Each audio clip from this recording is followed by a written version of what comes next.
Have you been struggling with hair loss, scalp irritation, or thinning hair?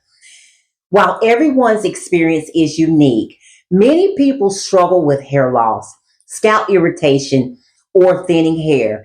And what they may not realize is that the root cause isn't what you think. Today, I'm going to be breaking down simple ways to heal your scalp, nourish your hair, and reduce the stress on your follicles without the harsh chemicals or expensive treatments. Hi, darlings. It's LaTrance, hair and nutrition educator here, featured in Successful Moments magazine. I teach easy, effective ways to keep your scalp healthy and your hair strong. I am so blessed to be here today, y'all. And life is a gift, and I am so happy to be here with my audience today. If you have been following me, you know I focus on root cause care and practical tips for healthy hair and scalp support with years of training and experience guiding every recommendation that I share. So, if you want, grab your notebook, your pen, and get ready to take notes. I have a very short but powerful video for you on 5 ways you're worsening hair loss without knowing it. So for this week, we're going to be talking about washing mistakes that actually make hair loss worse and what to do instead. Whether you're dealing with alopecia or any kind of scalp issues, sensitive scalp, thinning hair, these tips can help you protect and strengthen your hair naturally. So if you see me looking down, y'all, you know I'm always organized and I have my notes. And I definitely do not want to miss anything that's going to help your hair thrive. So let's jump right into it. Okay, first, let's talk about why so many people love washing their hair in hot water. It feels amazing. Hot water is going to relax the body and it's going to give you like that spa feeling. So people associate it with self care. Second is going to create the illusion of being extra clean. And us women, we always love being so clean, so fresh and so clean. Hot water is going to help the shampoo lather even more so it feels like it's working harder. And even though it can actually strip the scalp. And third, it breaks down the oils so fast. Your hair may feel lighter at first, but over time, that dryness can stress the scalp and the hair follicles, especially if you're dealing with the thinning hair and alopecia. So that's why I recommend lukewarm water is definitely going to be the best. It's going to clean without shocking the scalp's follicles, and it's gonna remove the. It's not going to remove the moisture your hair needs. So temperature control is so important to prevent the follicle stress. Using lukewarm water instead of hot water strips the natural oils. Like I said, hot water can dry your scalp. It's going to inflame the follicles and contribute to hair shedding, which many people do not know that. So if you have hair loss or sensitive scalp, by controlling your temperature is going to be so much better, y'all. You're going to reduce the inflammation or irritation so the scalp's environment becomes more supportive of healthy hair growth. Think of it like this, and I wrote this down to make sure that you do remember this. Hot water is definitely going to melt your scalp's natural protection, while lukewarm water keeps your hair and follicles safe. That is a bar. Write that down.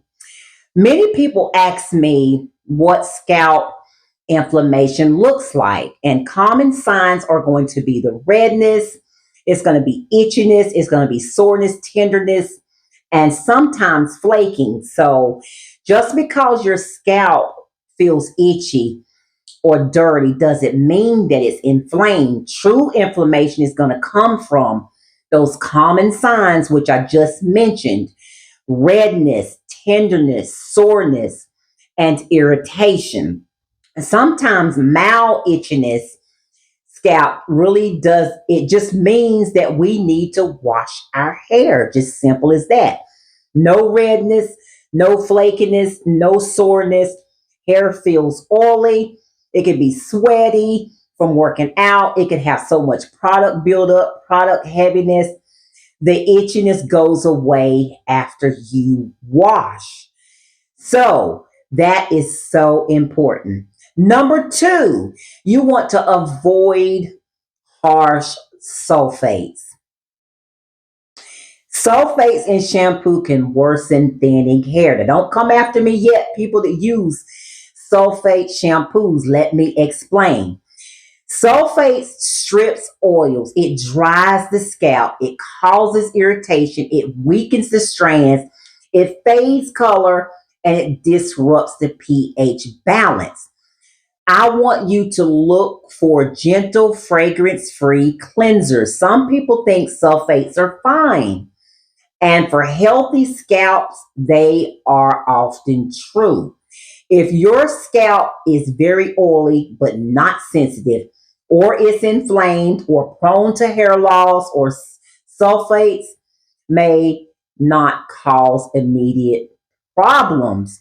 But if you're dealing with thinning hair and the alopecia and the shedding and the sensitive or reactive scalps or even chronic dryness, sulfates can strip away too much natural oil that can dry the scalp, disrupt the scalp's barrier, trigger irritation, and place extra stress on the follicles, which is the last thing you want when you're trying to protect your hair and support healthy hair growth.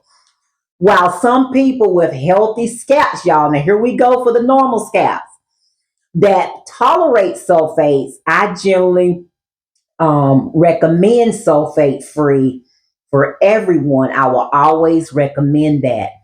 They're gentler, they help preserve the scalp barrier and reduce the risk of irritation over time, which supports healthy hair in the long run.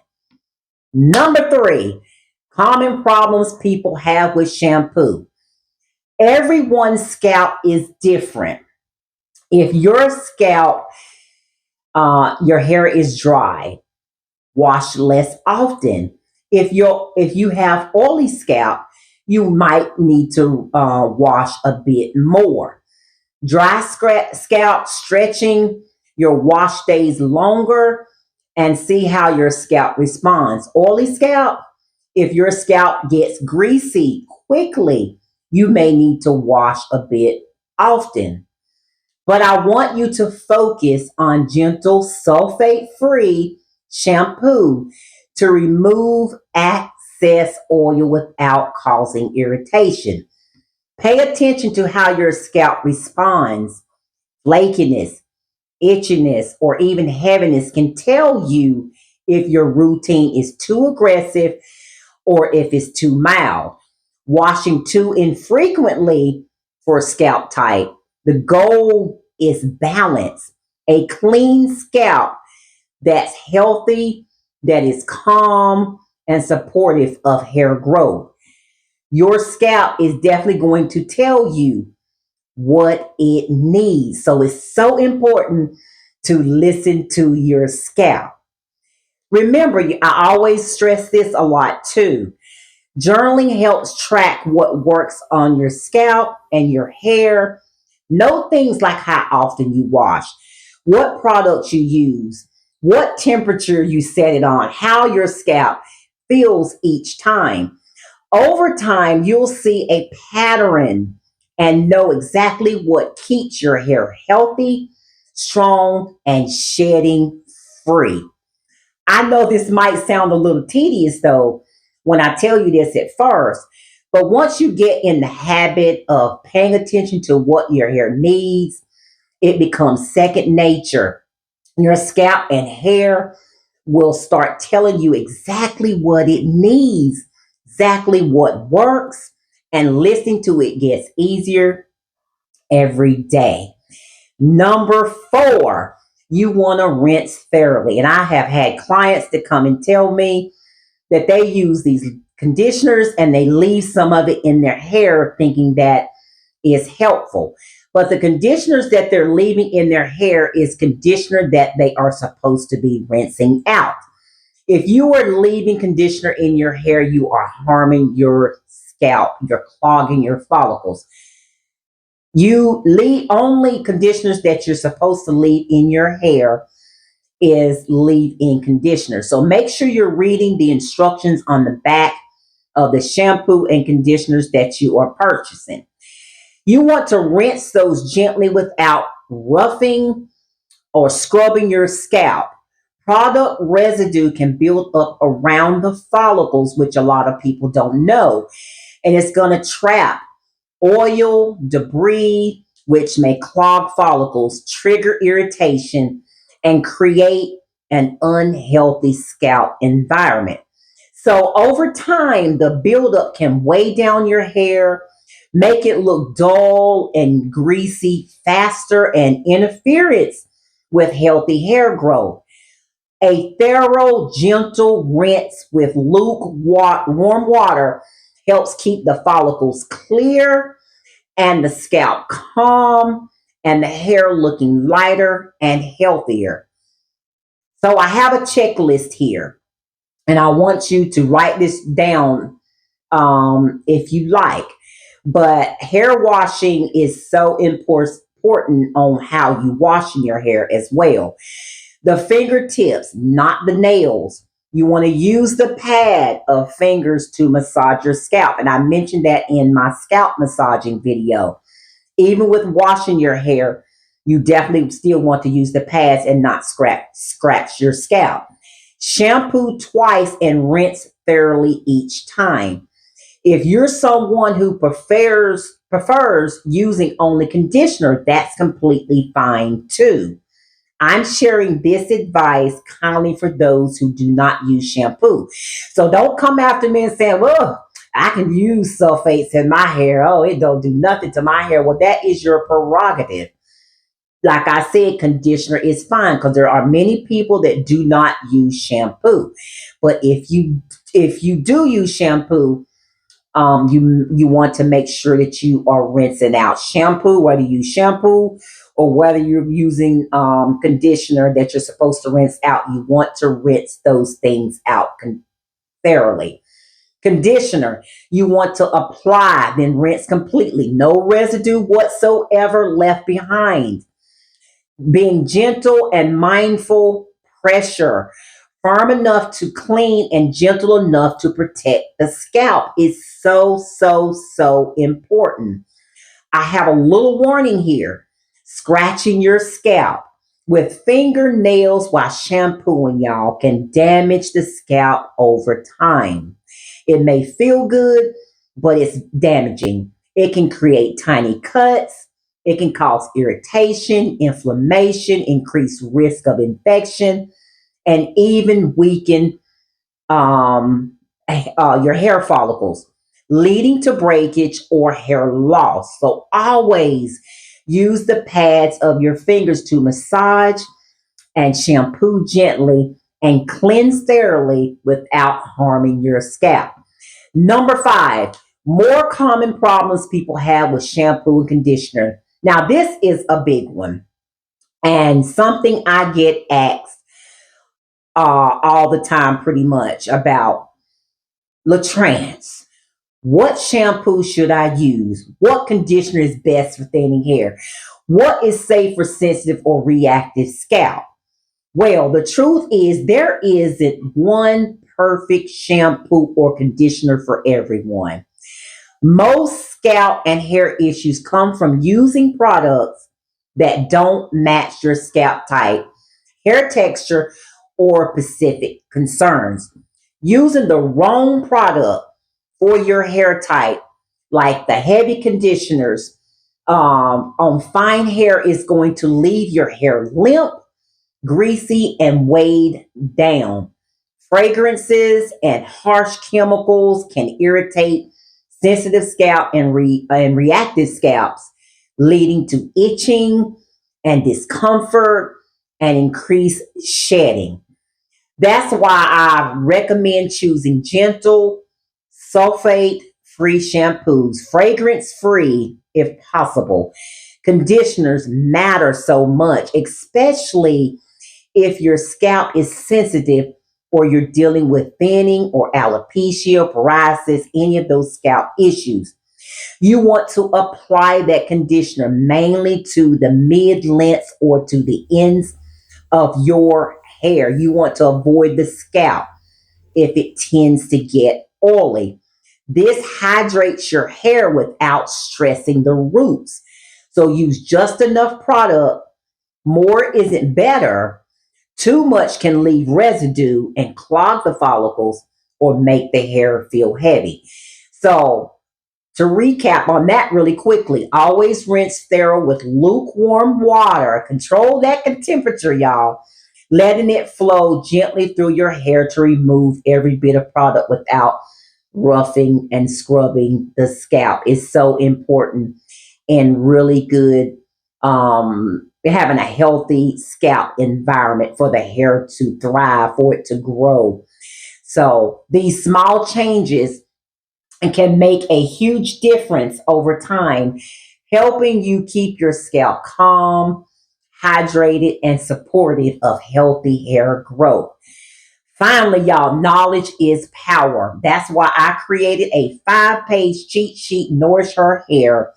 It's going to break down how to choose the right shampoo and conditioner without guessing, explaining which ingredients actually matter, and it's definitely going to teach you how to read the labels so quickly while you are shopping right in the store aisles.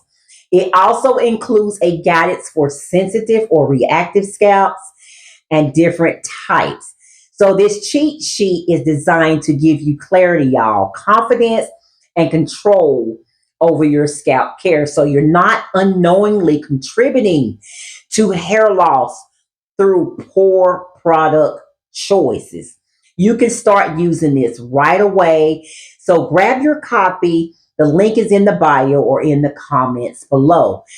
Once you start paying attention to your scalp and noticing what it loves or hates, you'll see your hair respond in a way that you did not even think possible.